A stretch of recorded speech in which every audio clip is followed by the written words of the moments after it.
Hello दोस्तों, सुहाना सफर with कल्पना में आप सभी का स्वागत है। तो वीडियो को पूरा देखने से पहले आपको क्या करना है? लाइक, शेयर और सब्सक्राइब करना तो जरूर बनता है, और उससे पहले एक और काम करना बनता है, जो है आपको पार्ट 1 पूरा देखना पड़ेगा। तभी आपको पूरा समझ आएगा इस कहानी का शीर्षक अनमोल बीज। तो चलिए चलते हैं सत्य की अग्नि परीक्षा की ओर, जो सेकंड पार्ट में बताया जाएगा। सत्यपुर गांव में उस रात के बाद सब कुछ सामान्य तो दिख रहा था, लेकिन हवा में एक अजीब सा डर और रहस्य घुल चुका था। आरव अब पहले जैसा निश्वत नहीं था। उससे महसूस हो रहा था कि यह कहानी अभी खत्म नहीं हुई है, बल्कि असली परीक्षा अब शुरू होने वाली है। एक नया संकेत आया था। अगली सुबह जब आरव अपने खेत पहुंचा तो उसने देखा कि जादुई पेड़ पहले से भी ज्यादा चमक रहा था, लेकिन इस बार कुछ अलग था। पेड़ के नीचे की मिट्टी हल्की सी लाल चमक दे रही थी। आरव ने जैसे ही पास जाकर देखा, उसे जमीन में ऐसे एक छोटा सा निशान दिखाई दिया।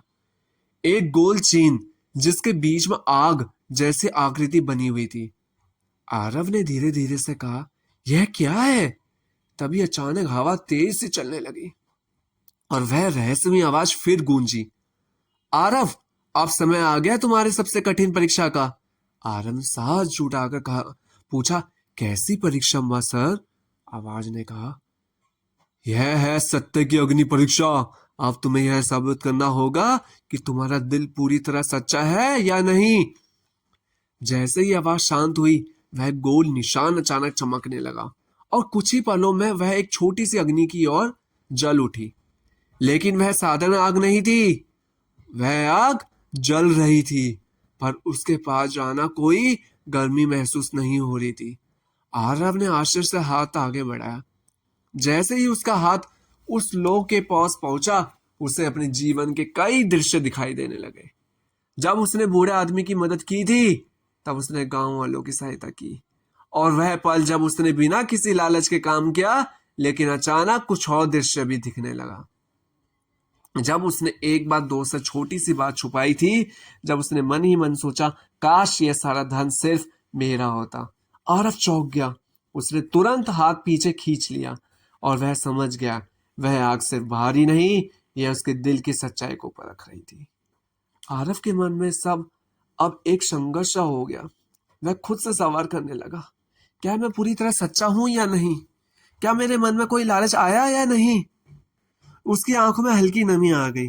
तभी आवाज फिर गूंजी, सच्चाई का मतलब यह नहीं कि तुम कभी गलती ना करो, बल्कि यह है कि तुम अपनी गलतियों को स्वीकार करो।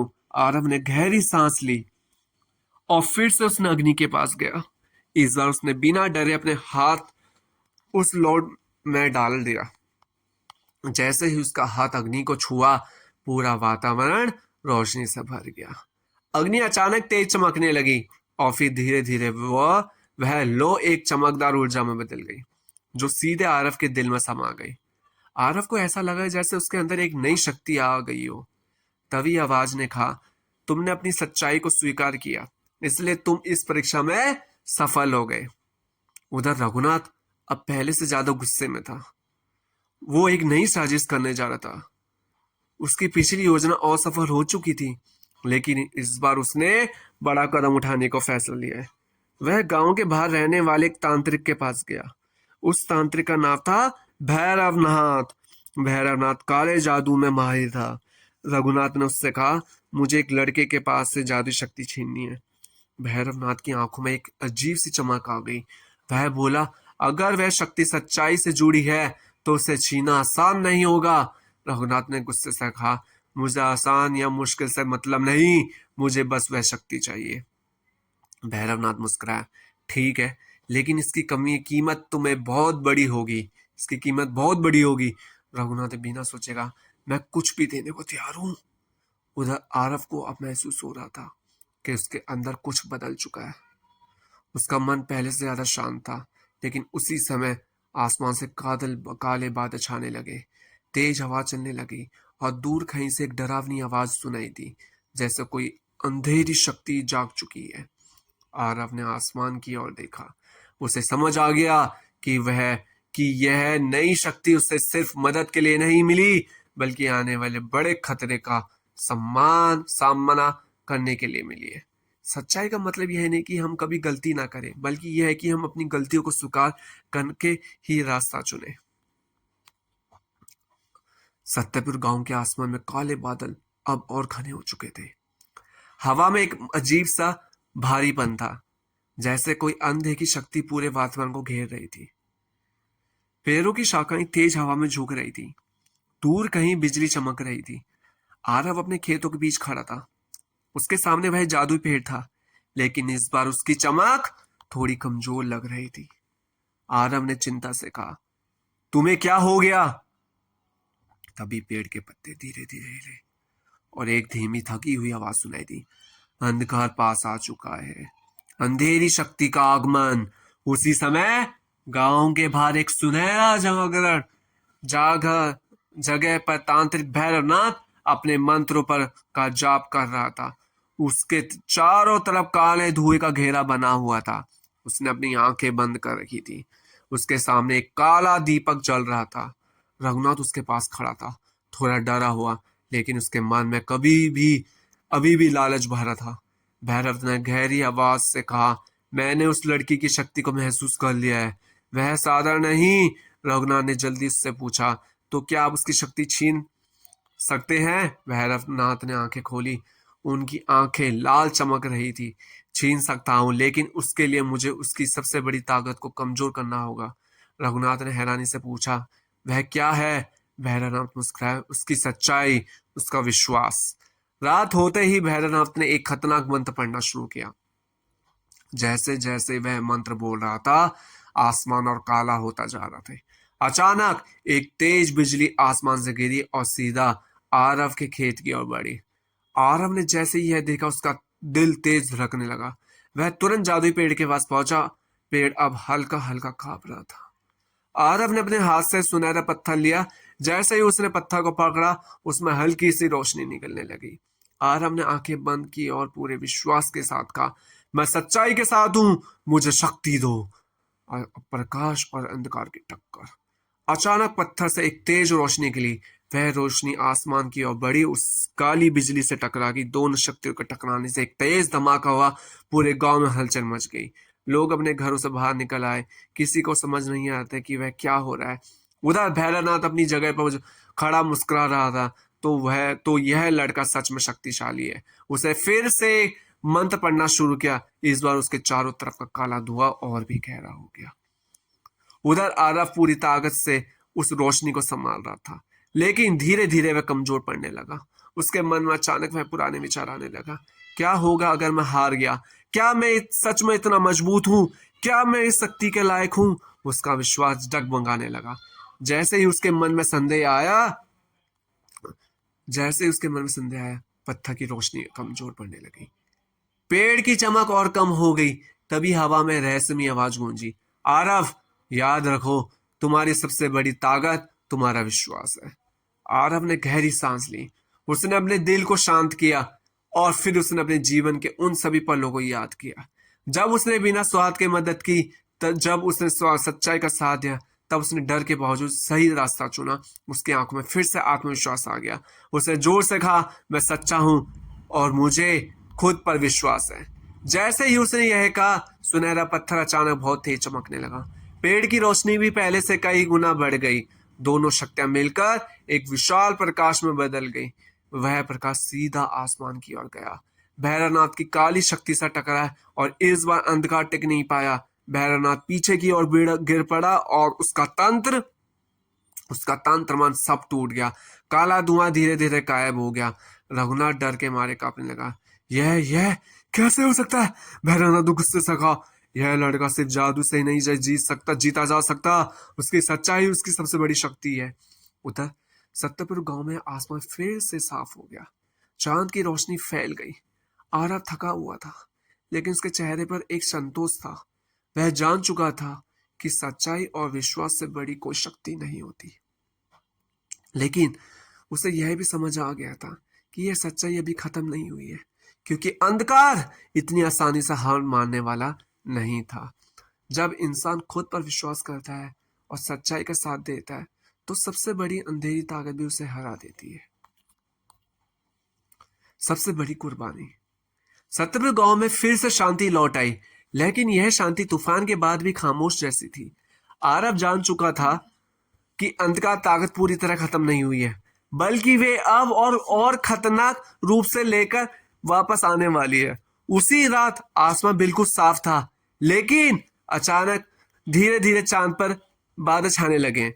हवा फिर से भारी हो गई है। आरव का दिल एक अनजाने डर से भाग गया। गांव के बाहर उसी सुनसान जगह पर भैरवनाथ फिर से अपने मंत्रों पर लगा हुआ था। अंधकार की वापसी का करने का सोच रहा था, लेकिन इस बार कुछ अलग था। उसके सामने एक काला दर्पण आईना रखा था। उसने उसमें देखा और अचानक उसमें आरव की छवि दिखाई देने लगी। भैरवनाथ हंसते हुए बोला, अगर मैं उसकी शक्ति को सीधा नहीं हरा सकता तो मैं उसकी सबसे बड़ी ताकत को ही खत्म कर दूंगा। रघुनाथ डरते हुए बोला, आप क्या करने वाले हैं?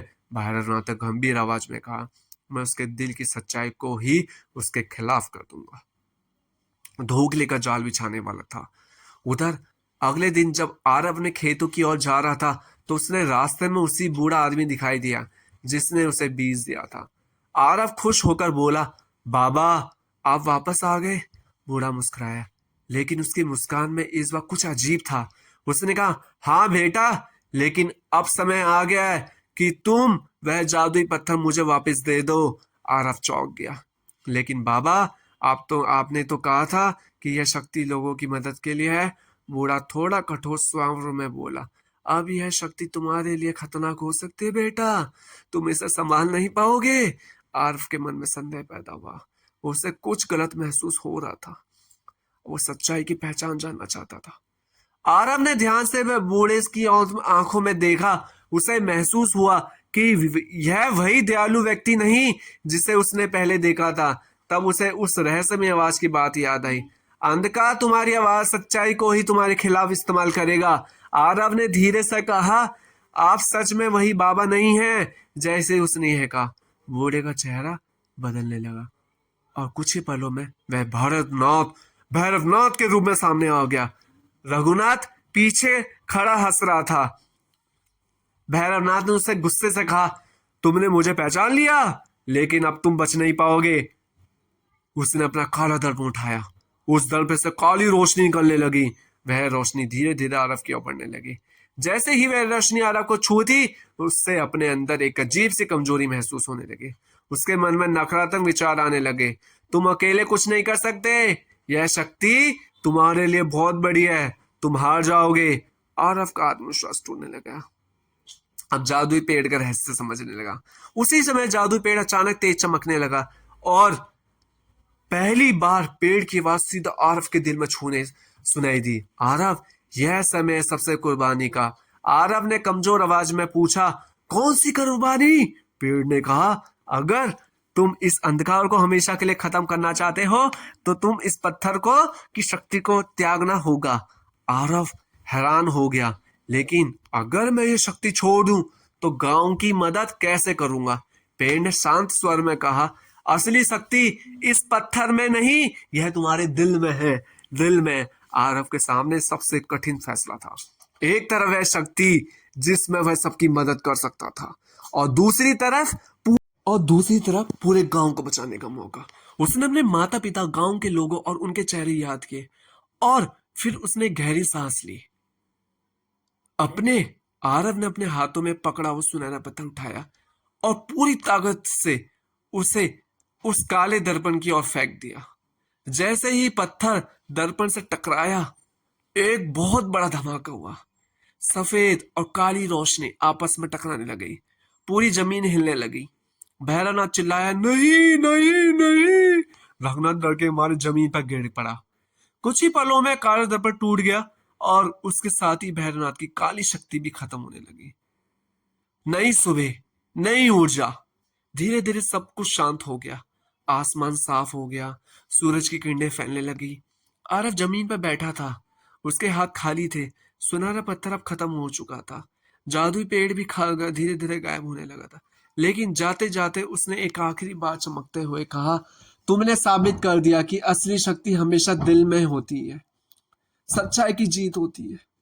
रघुनाथ रोते हुए बोला, मुझे माफ कर दो, मैं लालच में अंधा हो गया था। आरव ने उसे माफ कर दिया।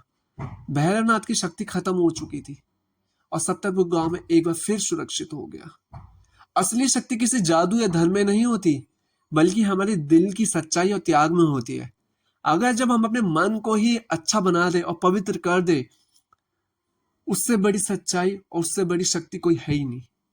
तो याद रखिए दोस्तों, असली सच्चाई और सच्चाई की जीत होती है जब हम अपने मन से कोई अच्छा काम या कुछ और अच्छा करते हैं, तो वही हमारी सच्चाई है। तो हमेशा हमें कभी झूठ नहीं बोलना चाहिए, सच्चाई के साथ रहना चाहिए और कभी भी हमें गलत का साथ नहीं देना चाहिए।